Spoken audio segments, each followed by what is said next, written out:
Subscribe करे खातिर लाल button दबाई और भोजपुरी के ताजा अपडेट पहले पावे खातिर घंटी वाला बटन दबाई।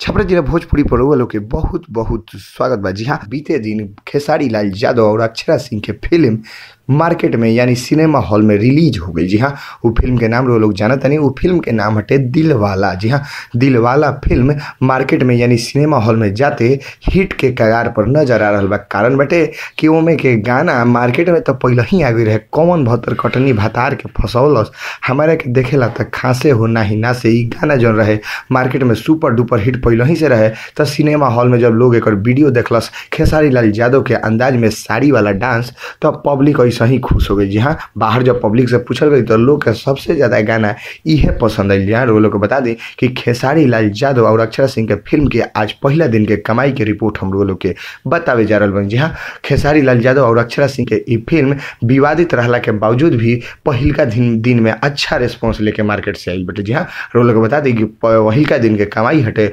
लमसम 12 से 15 लाख के बीच में रेशियो बतावल जा रहा है। जी हाँ, ये कोनो ऑफिशियल सूचना नहीं है, लेकिन अनुमान तो सूचना यह बाटे कि 15 लाख के करीब में फिल्म पहिलका दिन में कमाई कइले बाटे। अगर 15 लाख रुपया के कमाई भइल बा तो सचमुच में सुपर डुपर हिट फिल्म के लाइन में ये फिल्म लागल बाटे।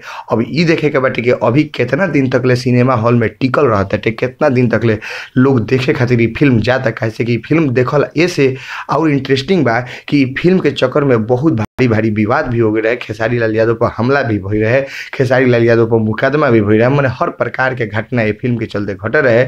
एक वजह से टरात डेट आवत रहे, लेकिन फिल्म लागल सिनेमा हॉल में तो अब लोग के इंतजार बा देखे के। अब देखत रहे कि आगे कितना दिन तक ले चलता। भोजपुरी के ताजा खबर लोग बस लाल बटन दबा के सब्सक्राइब करिए, अब घंटी वाला बटन दबा के सबसे तेज अपडेट।